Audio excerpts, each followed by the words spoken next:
And I like Perfect. And I like to welcome the Prime Minister to open the debate. Here.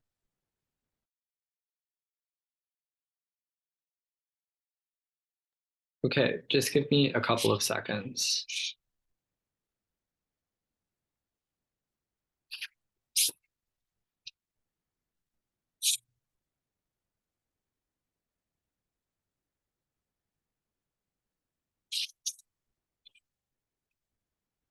Okay, I'll take probably CO, probably around 5 minutes.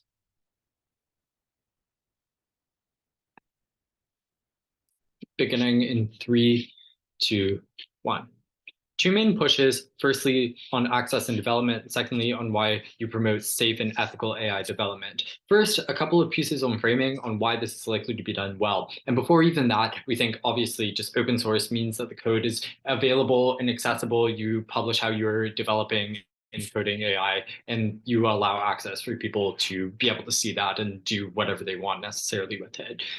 Framing then on why this is likely to be done well and why this doesn't pose security risks to states. 3 reasons. 1, I don't think that states are likely to cripple their security immediately. That means, and not only states, but like things like banks as well, be able to prepare for this. 1, because they don't want like obviously other countries to be going into their private data and like messing around with it and seeing all of the stuff that they shouldn't. 2, I think that they probably have jurisdiction over this type of policy, so obviously they're not going to cripple their own self-interest. Second reason, I think there are probably ways that you can skirt this without us breaking the motion. For example, a lot of banks and government industries, agencies rather, going into more analog forms of computing so that because of the increasing power of AI, a lot of your security systems aren't going to be as vulnerable. This is probably something they have to do anyway, probably a huge burden that we are allowed to take off of our shoulders on government because you probably aren't going to have a massive security risk.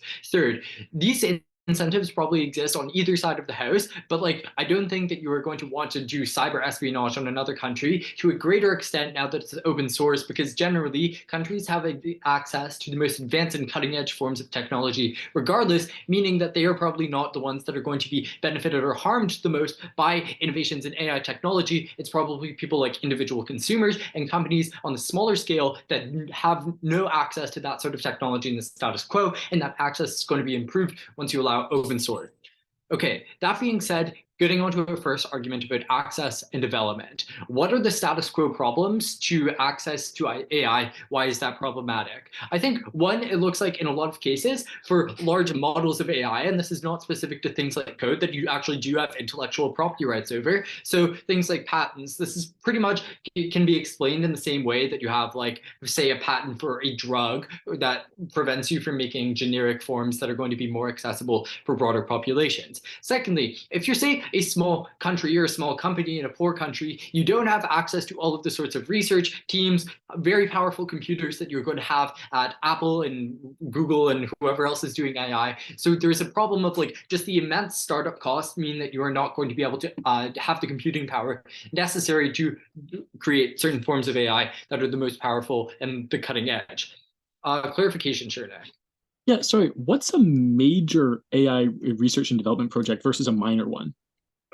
Just like a large company that's currently doing AI. If they are a leader in the industry, this is a lot of Silicon Valley pretty much, just like OpenAI, like the Google one, whatever, the ones that the tech giants are buying up. Probably this is where you get the most development. Probably these people have incentives to develop anyway because it drives up stock value. So they're the ones that are going to do this development. They have to publish their findings. Like, yeah, maybe like smaller companies don't have to share their findings. I don't know why that's necessarily a bad thing, given that we characterize that they're probably the ones that are going to be utilizing the open source code, or those who don't probably have the innovative capacity to develop that large scale AI that's going to be super effective anyway. Moreover, why is this bad? Firstly, I think the world is going to be AI powered, whether that's like businesses or sectors like education or healthcare. You use technology as you advance as a society. That's just how things progress. And secondly, I think this covers really important industries.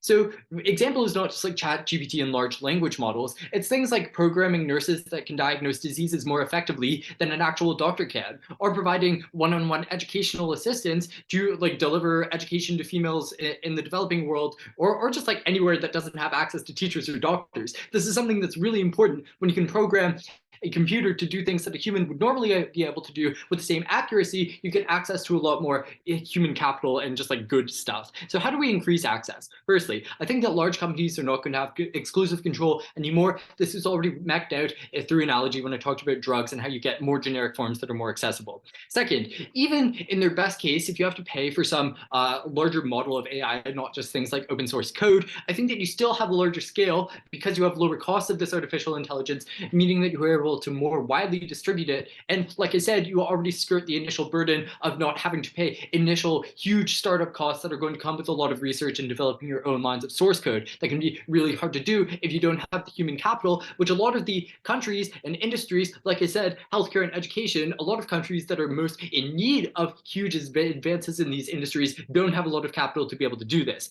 Thirdly, I think that you can tailor it to your specific needs. That means that even if you buy something from like OpenAI, you can still tailor it to like whatever industry you're using it for. Therefore, I think that you get access, even if it's not like the same, directly, you can still tweak it because that's the nature of open source. Once you have the code, you can do things to change it and make it more effective for whatever you want to use. I think that makes access better for people.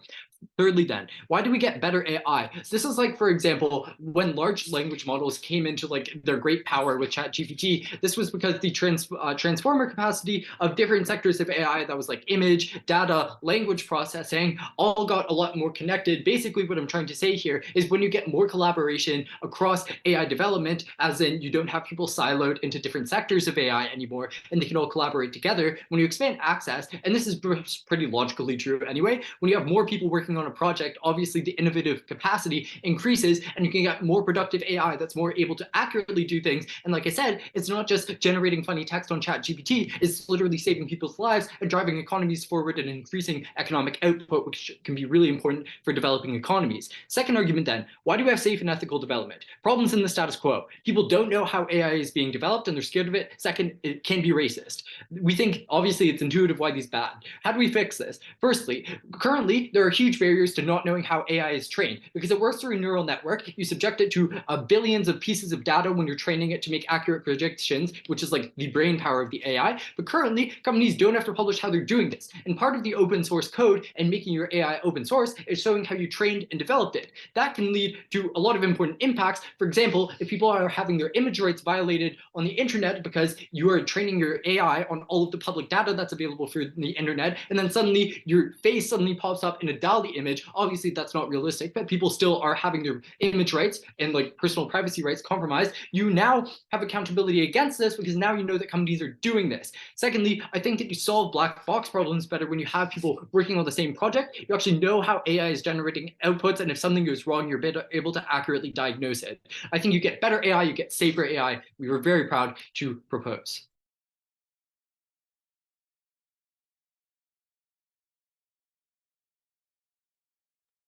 I thank the Prime Minister for this fine speech and hail the call the leader of opposition. Hear, hear.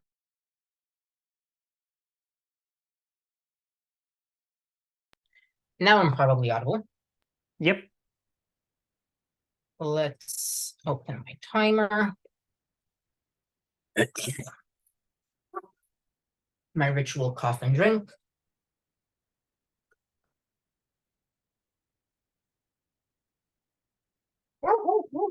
And I'll begin. Sorry, the dog with the neighbor is barking. Let's close the window. Should help a little. I'll begin my speech in 3, 2, 1. I'm going to explain why we get more funding into it, why that's so important, and how much good AI is going to do. And if I get to it, on the right to business. Before that, let's rebut and flip access and explain why we get more access on our side. Note, company models are designed for the public. All existing models are immediately available to the public for a fee, such as DALL-E, ChatGPT, Facebook. We also already implement it into our devices. Siri by Apple, Google Search already uses it. At the same time, most of these people can't access open source. Shut up, Sumaya. Sorry, give me a second. You can keep my timer running. Follow here. Sumaya, shake it! Okay, most people can't access open source because first, it requires some coding knowledge to run. I can't focus with this dog. It requires some coding knowledge in order to be able to run it. If you don't know how to code, it's really hard to do. Second, it has open source UI, as in it doesn't have a good user experience, and it's very hard for non-techies to be able to work with it. Thirdly, you have no tech support. You have to go to the forums. You have no alternatives. No one is going to help you. If you don't phrase your question in a way people want to answer, they're not going to help you. Who does access open source? Tinkers, coders, the open source community. Not only are they a much smaller minority, but note, they still exist. So on our side, we don't ban the open source community. There are some published models. There can be reason to publish, like Facebook decided to publish Lambda. There is continued development of existing open source. So that same open source community, any development that they can do on their side, they can still do on our side. Nothing limits them. If anything, they get to imitate and copy certain aspects of the big companies' models, which they can use. I'm pausing my timer at like 1:50. I'm going to go and tell my neighbor that they need to put their dog inside. I just want to clarify that we would be perfectly fine with Ayal restarting the speech. I think it's, Yeah, us fair. as well. Yeah, that is a pretty unfair distraction. Sure, I'll tell him. Thank you. I'll be right back.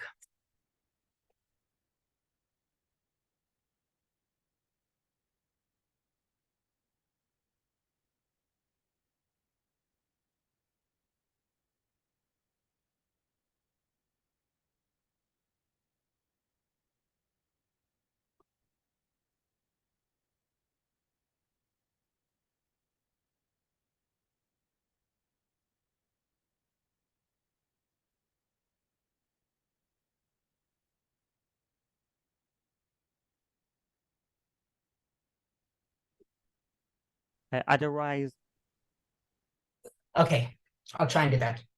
Cool. Thank you. I'll begin my speech then in 3, 2, 1. What am I going to show you in this speech? First, why we get much more funding into AI. Second, why more AI is so good. If I get to it, I'll talk about right to business, why if something isn't banned, I should be allowed to profit from it. Before that, let's flip opening government on access. Why do we get more access on our side? First, note, company models are designed for the public. All existing models become immediately available to the public. This looks like DALL-E, ChatGPT, Facebook. But also, these models are put into devices. This looks like Siri by Apple or Google Search, already using the models of these corporations. At the same time, most people can't access open source.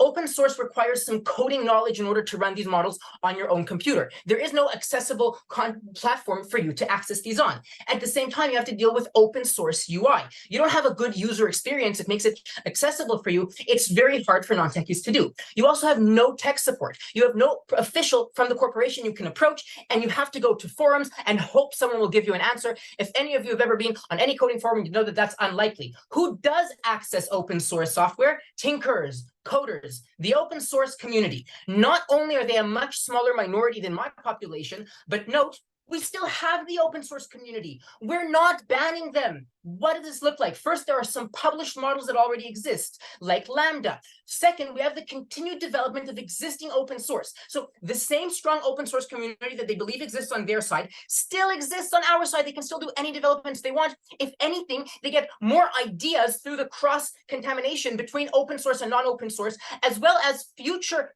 company projects are also likely to be made open source like Lambda. Let's get into my first argument, why we get more funding. Why is this true?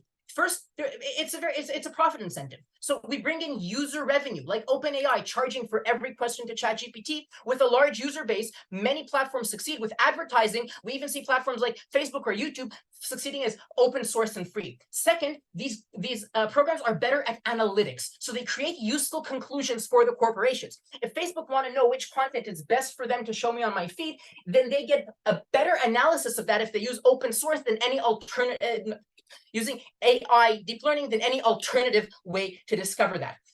Finally, it can be sold to corporations who need it for their specific uses. Medical corporations, infrastructure corporations, manufacturing corporations, etc. It's also a wide industry. Different corporations need specific models for their needs. So if I'm Google, I want a model trained one way. If I'm Disney, I need it trained another way. If I'm Facebook, I need it trained another way. I need them to have different strengths. This is why we see so many of these corporations creating their own personal models.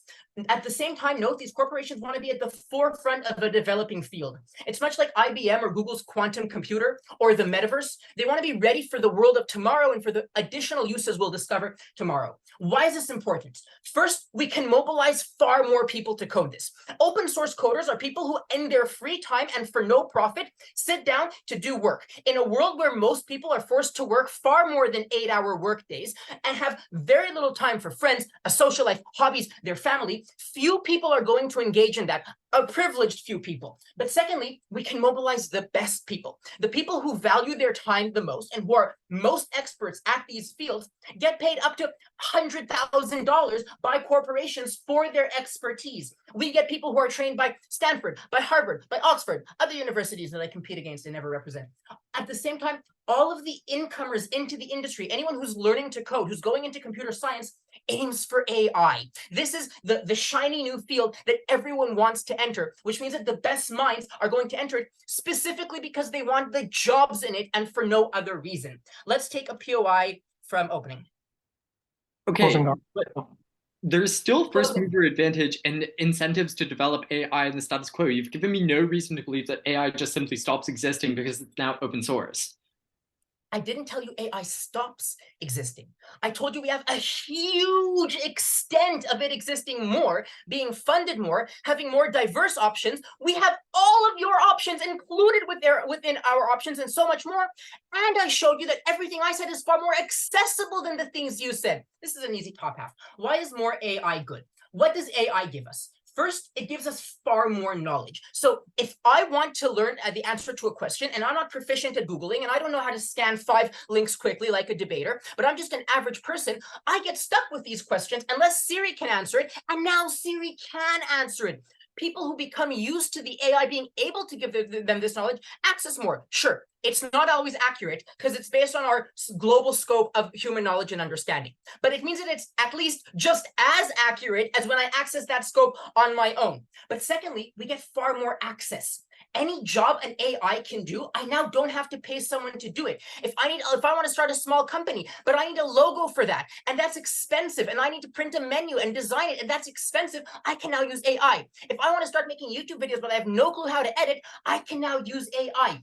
If I need accountancy, there's AI plugins that do that, and within a few years there'll be a proper AI model that's designed to do that. We also get unique discoveries. This looks like protein folding, which can give us new cures for cancer or Alzheimer's, or new chemicals, creating better fertilizers or safer insecticide, because the AI can design millions of new molecules and simulate how each and every one of them is going to behave.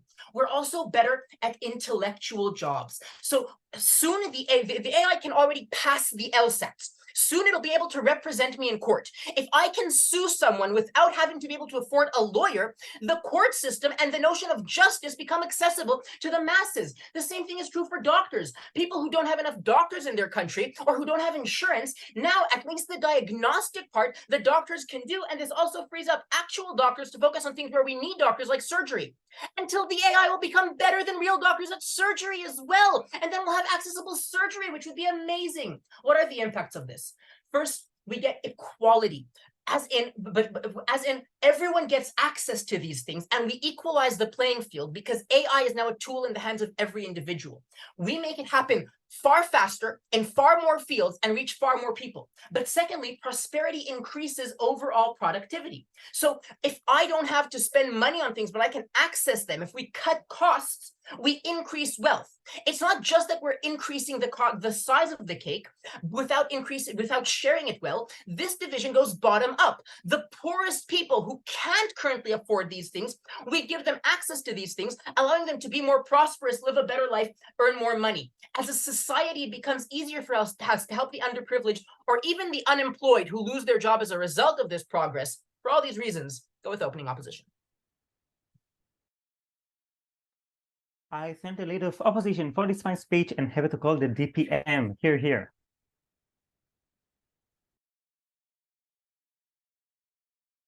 Give me like a few seconds, okay? Sure.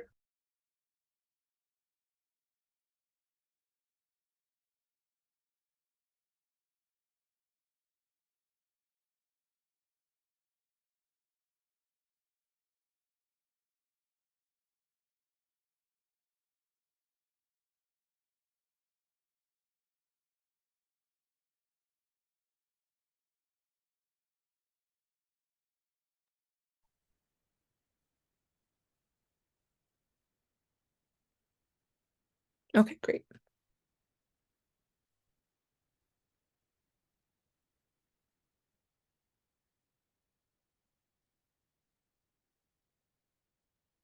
Let's start in 3, 2, 1. What are the AI research and development projects we are talking about? I think most of them are probably pretty big and relatively harmless because most of AI hasn't trickled down into the security sector yet because of the chilling effect that Eamon told you about. It's probably things like stock market prediction tools, the AI that is used in machineries or tools like self-driving cars, and all sorts of automation and machine learning that power things like robot nurses and all the cool apps you use on your phone. It's also probably educational tools like ChatGPT equivalents and AR art equivalents, etc. Note that the motion today, and this is a clash with opening opposition, right, doesn't mean we're going to get rid of any of the public-facing things that companies still presumably do today. In that if you wanted a good user experience, you're always going to want a good user experience because being able for users to use you means that people invest in your product and are willing to pay you to make these sorts of things. It makes your product actually sellable, and that you have to put your AI in your iPhone before you sell it so people can use it. You're probably still going to do this to make any sort of profit as a company,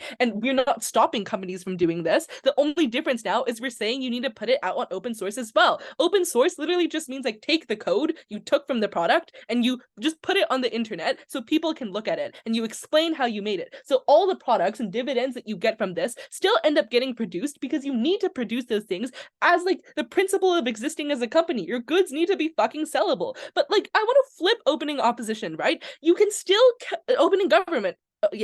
Opening opposition, right? And that you can still sell these things to corporations. And that if corporations under status pay the highest of the highest educated to make you the instruments that they need, and only your Stanford educated experts at Google can make this for them, all the stuff about experts still apply. If the company still needs this sort of AI, this company still has to develop it. They're still going to pay you to make this thing in the very first place. So this thing still ends up existing because the demand for it still exists. But what's different now is that not only does this company end up getting what it needs, and the product that it really wants tailored towards them, but everyone else in the world is able to develop from this really, really crucial discovery and able to benefit off of this. I think then it's really clear also why people are still going to innovate. I think just it's generally seen to be good when you are the first one that comes with the most groundbreaking AI, because this triggers investors and people who care about the long-term impact that your product will have in the future to invest in you. So big people that do types of speculative gambling are more likely to invest in you when they see that you are doing kind of the biggest project out there, and this exists irregardless of the current profitability about it, because they see the future speculative value they have. But it also means that governments, at the point at which you can say that this is a really big project, are likely to give you things like government grants and subsidize you to do these sorts of things. But I think just lastly, it's this thing about contracts again. You still have to make this because people still need the AI, so you're still definitely going to innovate. I think it's also that you have the best understanding of it, right? So even if you're putting the blueprint out there, most companies recognize that they are still able to make profit out of this at the point at which they understand this product the very best. They're probably able to profit the most off of this, and it doesn't harm their desire to create so much that they just don't produce this AI at all. So I think the biggest claim that you get from opening opposition is just AI doesn't exist anymore, or a lot of important AI gets cut out. We show you this is clearly ridiculous because if people need it, you're going to still produce it. Why then? How does this change from status quo? I think currently the tools made by the biggest giants that have the most important impact on society are things that are just not available to people. This is because they were granted things like patent rights. It's because of what Eamon tells you about there being no expectation of transparency. But it's also that institutions like Bretton Woods enshrine their right to make a profit above all else, and that you can hold onto these forms of AI and charge really high premiums for them and hold market monopolies, all of which deny many people access to this thing that could make their life a lot better. This motion does something just very, very simple. It makes them share. The benefits of this outweigh basically anything else in the debate. I think at the point at which you solve a lot of the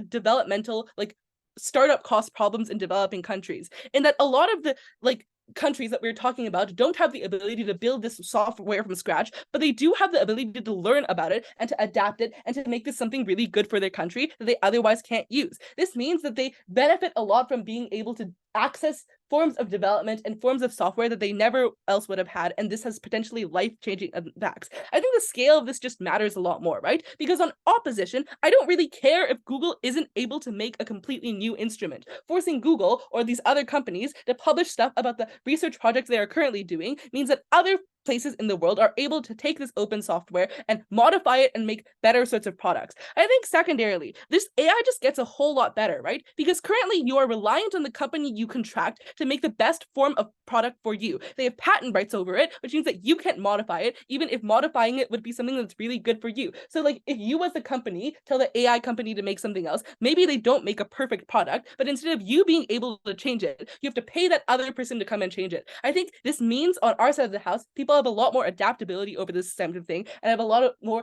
control over the types of AI that is supposed to be benefiting them and are able to maximize the benefit of this.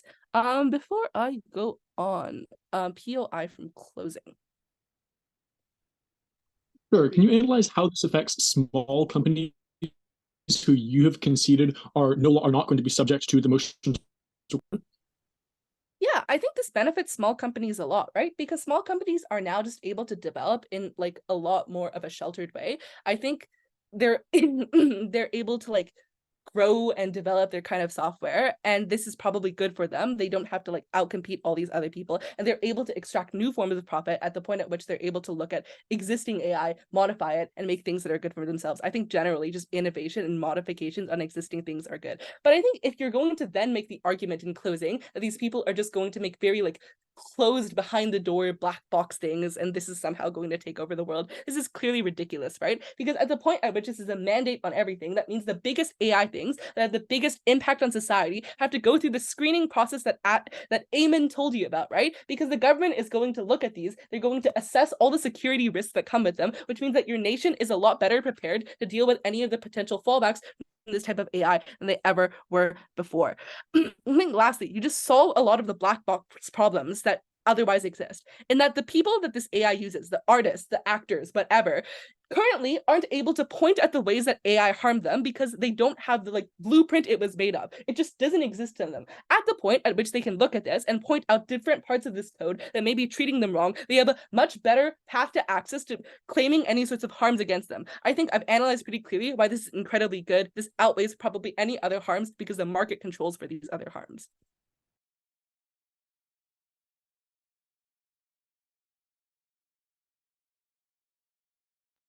I thank the DPM for this fine speech, and to conclude our top half, I'm happy to call the DLO. Here.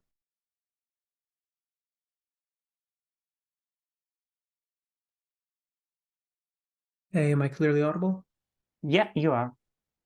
Perfect. This debate has been surprisingly clean so far. Everyone agrees AI is great. Everyone agrees we need more access. So all I'm going to do is make it clear why we win the access clash and give you, based on that, why the public has more access for more good things. If I have time, I'll talk a little bit about bad actors, but I think they're secondary in this debate. Let's get into it and start with some rebuttal. So firstly, they try to tell us that they're not getting rid of these tools for the public, which entirely misses the crux of Ayal's analysis. Ayal analyzes a basic collective action problem. That is to say, Apple won't invest billions of dollars into the research if Samsung, Pixel, and Xiaomi phones are going to have the exact same thing by virtue of just hitting copy and paste. That is to say, there needs to be an advantage of what they call the first mover advantage. But let's be very clear on why the first mover advantage does not exist on their side. Because while they may be correct in assuming that some internet rando is unable to copy and paste and effectively execute the same code in a way that has a friendly user interface and know how to deal with it, we think that's not true for rival companies. We think it's great that they provide us the example of medicines not having patents. We think obviously they would simply not be developed. Because look, within a day, other platforms offer it either for free or with different interface or in a way that just allows them to gain the ad revenue because they already have an existing user base.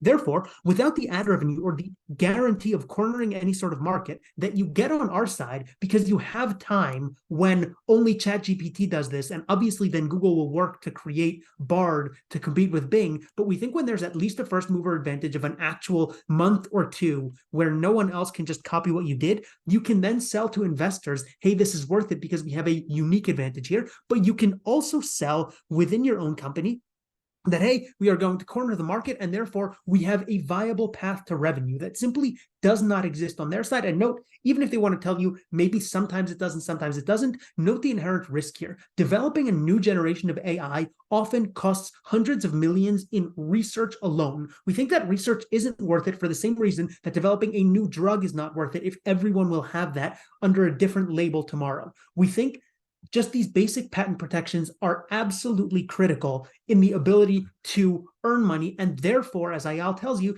the willingness to invest in these things in the first place. Given that everyone in this debate wants more investment in AI and wants it to become available, we think we already win just by proving to you that the development doesn't happen on their side, even before we get to access. And obviously, I will talk about access. Because, look, we're essentially running trickle down here, but it's not Reaganomics and it's not complicated. It's actually very, very simple. All that happens is we need to know what's possible, and then it catches up for the public. In a second, I'll get to that on access.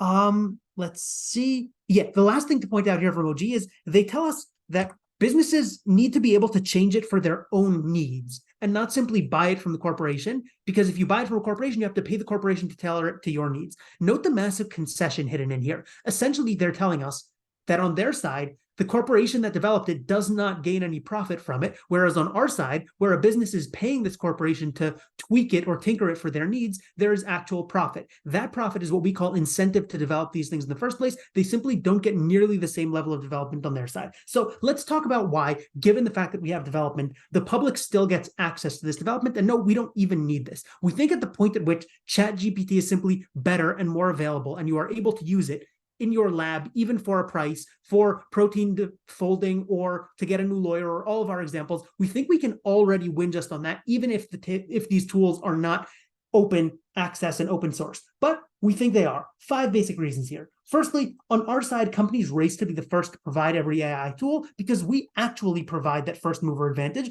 because we give you a month or two, right? We're talking about Google declaring a code red when Bing was able to integrate ChatGPT and putting a ton of money in investing in creating something for all of us. Secondly, like Ayal told you, the open source community already exists. They're still collaborating on content, meaning we still get it. But thirdly, we actually think this open source community means that when these things are developed, we then get the previous generation released to the public for research. That is to say, 6 months later, when GPT-4 is out, essentially everyone knows how GPT-3 works. It works firstly just because that's the convention. Once you no longer need it for a business advantage, it is then out for research. But also, we just think people eventually reverse engineer and figure these things out when they are out there to begin with, and we have seen what they can do. But fourthly, the engineers from these places eventually jump ship to startups. They are very in demand. Sorry, Israeli example, but every Israeli realizes this. Once you have worked for one of these major companies, you are massively in demand for a medical startup, for something that wants to use these similar technologies. We think then that these things become available for everyone. But fifthly, just note, they have massive B2B areas in these corporations. That is to say, Google is also selling to medical companies. OpenAI is also working with laboratories. We just think all of these things are happening because that's still where the profit incentives are. Again, what OG does is they take away the incentive to develop and they take away the profit incentive in sharing. We think all of those things exist a lot more on our side. Before I go on closing, yes. Why is it that companies don't normally rent out their CEOs to other companies for a certain amount of time? Why do they not give their tricks of the trade away?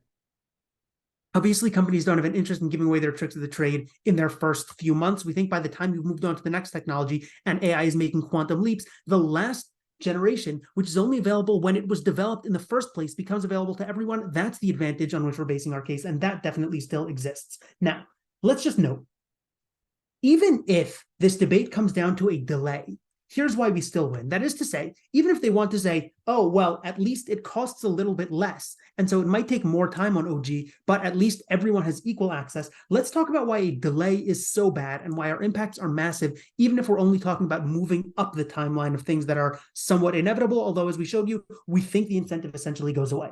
But look, we are literally making quantum leaps. I'm working as a neuroscience researcher.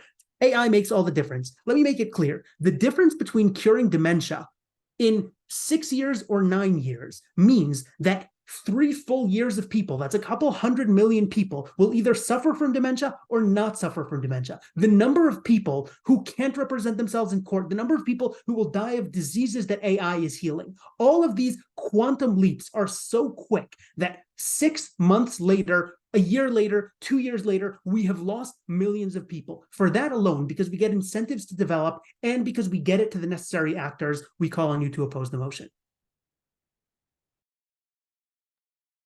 I send the allow and all the speakers in the top half of the debate. And to open the second half, I'm happy to call the member of government. Here. Hello, am I clearly audible? You are. All right, I'll take opening opposition at least once. Starting my speech in 3. Oh, sorry, 1 second. Oh, lol, never mind. Emily, the response to your message is, I hope so. Okay, starting my speech in 3, 2, 1, now. Quickly, opening opposition says, funding is crucial to gaining accessibility. The logic is that if you don't create new AI that sort of works with the times, then you start running out of sort of efficiency and you start losing to the competition. So you have to keep investing. But to invest, you need to sort of make a profit to fund that and so on. I'll flip this in a second. But I just want to give you an example of what open source's extent looks like. The Human Genome Project in like roughly, I think it was 20, 30 years, took about 1% of the human genome and mapped it. It was made open source, and in 2 years, the other 97% was discovered, and roughly 98% had been cured. And the reason for that is because, unfortunately, the thing about code and the thing about exceptional efficiency is that it's not extremely complicated. It's tedious and rigorous. It doesn't require the smartest mind to go through all the details of an algorithm of how an AI can mess up in different contexts. It requires people with information on the ground. And as a result, the claim from closing government is simple. First of all, this will work better for small businesses. Second of all, why the funding and the access to this AI is locked out on opposition side, beating opening opposition, and weighing why less complex AI that is more well spread is better than more complex AI that is done in a way that is concentrated. So I want to make this extremely clear. More accessibility, even at the cost of complexity, is something we are fine with. So first of all, where will the funding come from? The very obvious explanation is that large companies need to respond to the needs of the market. When they're releasing a completely new platform, like say Netflix is trying to release a new platform that works through social media, or a big development project where Amazon wants to release a new version of Amazon Web Services that caters to video gaming. As a result of this, existing R&D projects obviously count in this motion, because otherwise they would just very obviously get a huge competitive advantage. And I think this is a reasonable way to read this. But more importantly, every time a new big issue comes up, large companies need to do this.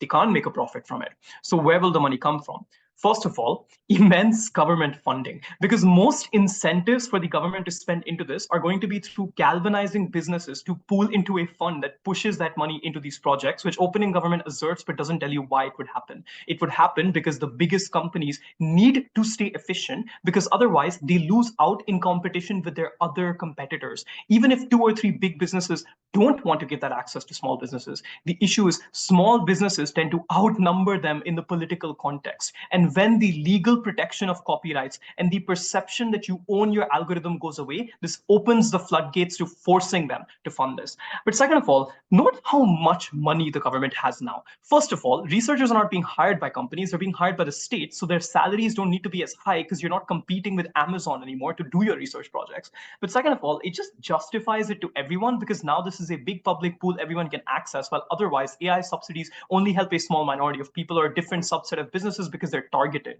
A big open source project is what gets big public approval. But third of all, like, just think about how much money the government raises, which is that it raises costs through loans on a state which has extremely low interest rates. And as a result, it doesn't need to earn much of a profit. It just needs to earn a bit more tax revenue through the efficiency increases we prove in the roughly next 4 years. But more importantly, it can also throw a lot more money into AI from other subsidies now, because instead of trying to fix the huge disparities that small businesses have against big businesses, where they give more money to small businesses to reduce their costs, startup costs, funds to actually hire those researchers, all of them can be pooled into one thing. So why is this funding more efficient and why will people help? Because Funding is repeated on-site opposition. You rebuild the algorithm every time a company tries it anew because they don't know what the other side is doing and they can't copy it as per OO's analysis. But second, if the high barrier that opening government claims is accepted by opening opposition, you need to buy a new algorithm which you can't copy, then how do you have to compete? What is your incentive to be scared as a company? It's not a few months, Menachem, it's a lot more than a few years, because no one can hold a candle to your algorithm when it takes immense amounts of money to set up anything. The server costs alone of having to hire that many people to comment on it is just ridiculous. And as a result, the market share matters more. But this is important because the final part of this is really, really crucial to beating opening opposition. They claim that businesses earn money by selling this to smaller businesses, and we claim you earn money through a competitive advantage. Let's weigh these mechanisms so that you cannot make this judgment based on your biases, because this is analysis in the round. Why is companies' market share more important than making money right now? Because it's long term. It gives you money in every aspect and stops a competitor from possibly cutting your prices on everything down. But second of all, it's because the more efficient other companies are, the more there is a risk of their margins, changing the possibility of your market share, which loses you stability, risk. You don't have the capacity to invest more when companies can actually compete with you. In the best version of opening opposition, they get past generation algorithms, which still leaves them uncompetitive and their efficiency increases slowly. We are fine with everyone getting algorithms that are 1 generation old if everyone has the same one. And I want to be extremely clear about why and when I explain what AI does to companies and why it's important. Before that, quickly opening opposition. Yeah, you say the open source developers can't compete, but they're not for profit and so not in competition. We show that they can build on the models released by companies, but cannot create their own models, nor create an experience that's accessible to the masses. Yeah, so they can't build on the models because you just said that it's illegal to copy paste and then model it change it. And if it's open source, then you just came to my side of the debate. More importantly, right, the first thing that's important about what AI does is that open source gives you just an insane amount of efficiency. And the reason for this is because every time you buy the AI on their side, you have to tailor it as opening opposition says. The difference is now every other business that's tailoring it is publicly posting their solutions, discussing it on forums. And all of you have an incentive to learn about this because it makes your business more efficient and their business more efficient. OG says this, but what is the implication of this? Every business, data scraping is cheaper. Excel data analysis is cheaper. Companies have lower costs. And why will this lead to employment and not replacement? Because companies have the time and energy to hire people who they can train for more useful things, like more effectively applying it. The older data makes it more difficult because it is not tailored to you, so you still lose out to the big companies. Weighing this immediately on safety and accountability, because now everything gets tested on a small scale before it's implemented on a large scale, so it's easier to see the harms and hence it's more efficient. First, competition is important because if companies continue to gain increased market shares, they lock out consumers, so everyone's prices are higher. And companies, when there's a market share that's concentrated in one company, employees don't have choices anymore. They have to accept bad choices and bad wages and bad conditions. That's why Amazon has a chokehold on the Amazon Web Services market. But second of all, it's because if companies are working less efficiently, then they are also losing money over time, and then they have to pay that profit, which means they die over time, which means that people lose their employment in the first place. Okay, Dennis will weigh this, but closing. I thank the member of government for this fine speech and have to call the member of opposition. Here. Alrighty, am I audible? You are.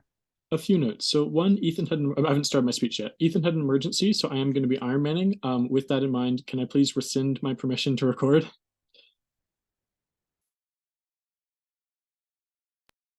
I thank the member of opposition for this fine speech. A quick announcement. I just got words from the CEO of the competition. CEO, if you are ironing, it means that you're not eligible for break. So with that in mind, we can continue. So I'm happy to call the Gov Whip to conclude government side of the debate. Here.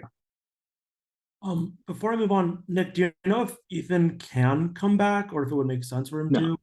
My understanding is Ethan can't come back. Okay. I can ask, so for context, he has an emergency with helping his girlfriend out. That's fair.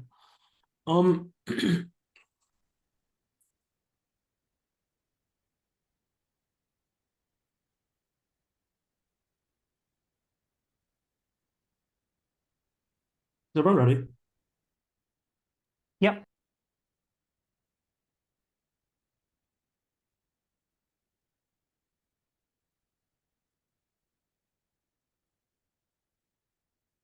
Shaurya might kill me for this, but for the sake of good debate, I want to quickly take out CO, even though they can't advance anyway. The gist of their case is bad actors. I just want to note that OO tells you can buy this stuff, so these bad actors are likely still going to buy it. Moreover, I think to the extent that you care about hackers, it's likely the case that AI is better at dealing with cybersecurity by doing things like encryption. Companies have a big incentive. They have a lot more money than these hackers. They're probably going to be better when they're able to collaborate as per the mechanisms Shaurya brought you. Let's get into the rest of the debate for people who can actually advance. I want to talk about two things. First, I want to talk about advancement, taking OO at their best, even if you believe that there's a trade-off on funding, why all of the mechanization Shaurya gave you on efficiency, that I think is just considerably more mechanized than the blippy things we got from opening government, which I do think are fair, right? Things about like server costs and things like that, and why it costs a lot of money, I think are fair, and why you can distribute those costs are a good argument. Shaurya gets a little bit, Shaurya gets considerably deeper in terms of efficiency, in terms of why we are able to get more advancement for a couple of reasons. First, he explains that one of the major roadblocks to getting AI advancement isn't just like having some brilliant Stanford debater who knows CS. It is just the raw sheer amount of manpower that has to go into it, that the hundreds of thousands of hours of different people working on computers is what you need because it is tedious work, and no one else gives you this clarification. So that's important here, and we just increase the amount of people who are going to be working on this broadly by opening it up to everyone. Two, Shaurya explains to you that they can't just say, oh, you'll after a couple of months release your old data. So you're always catching up at the point where you have to be reworking your old platform and things like this. You have to be updating your code to the old data and things like this. Three, there's the massive redundancy problem that CO just did not solve here, right? That is, Shaurya identified that even if all companies are putting more money into the pot, they're all trying to reinvent the wheel because they don't know when the other person has also gotten there. I.e., even if they're 5 major companies and they're putting hundreds of billions of dollars into this project, it is the same project because they are not all getting there. Comparatively, at the point where one person reaches that milestone, everyone else is able to get there. Fourth and finally, I think it is likely the case that it is just much more likely that there will be just kind of an oligopolistic nature of the market on their side of the house. And the reason for this is incredibly simple, right?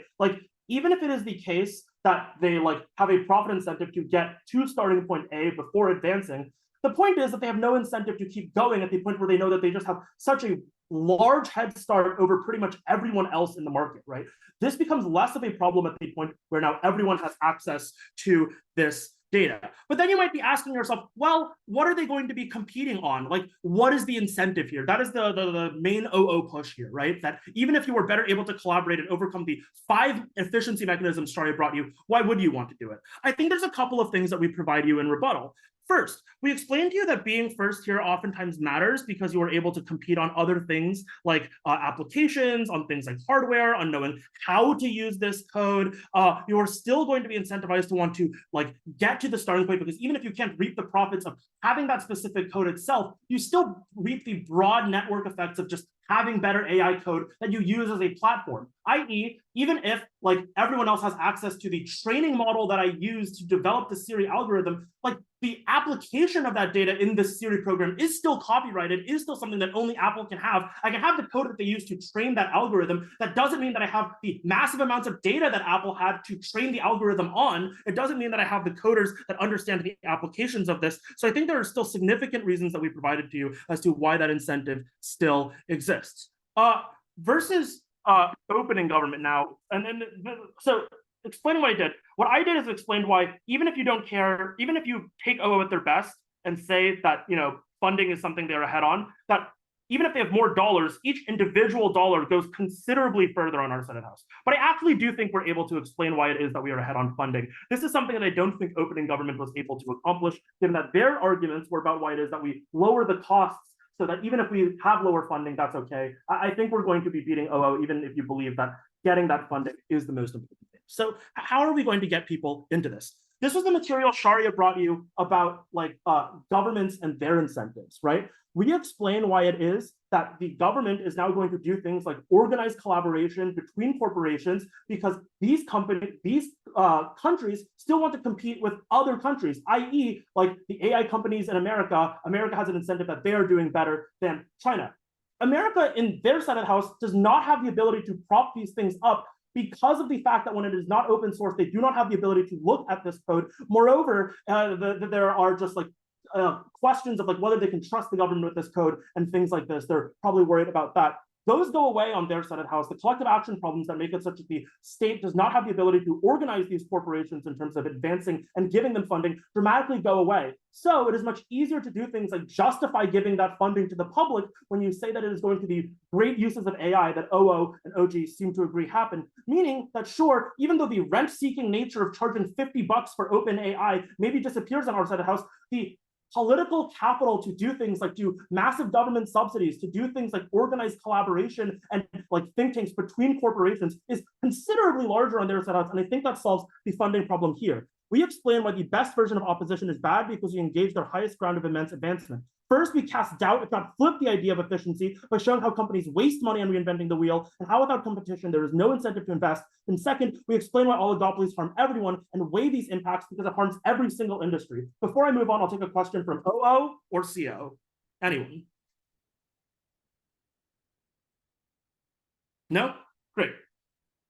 Okay, yeah, cool. So, yeah, nothing from OO or CO there. With the remaining minute then, what I want to do is, okay, cool. What I want to do is just kind of like weigh the mechanisms and not just respond to them. So the mechanisms you got from opening opposition were several-fold. First, they told you that you have open source quarters are bad, geniuses from Stanford are good. But they never explained this, right? Like it seems intuitive and we all love this, but that probably isn't enough. So we just have more analysis in them comparatively when Shaurya explains to you what it takes to get AI cross the finish line. But moreover, we have it such that the cost of hiring experts goes down because on their side of the house, they're a scarce resource that competes against one another. On our side of the house, the government is much more able to subsidize the costs of this labor. There's less competition for this labor, given that there are way more people working on this, right? Because when there are hundreds of thousands of people on the internet working on this, the cost of each researcher dramatically goes down. We also fix the OG problem on funding, which is a prerequisite, which means you can't give it to OG over us, because I think the question from OO still stands at the end of the day of how are they going to get the money to do this? We gave the government funding mechanism, we gave the efficiency way. For all of these reasons, proud to propose. I thank the government whip for this fine speech, and to conclude op side and the debate as a whole, I'm happy to call the op whip. Here. Alrighty. Funding is much likely important because it's going to increase the complexity of this AI. But the missing burden is how that helps people at all, which only government proves because the immediate effect of marginality comes through competition. There's a burden on impact in op. It is missing and they cannot win without it.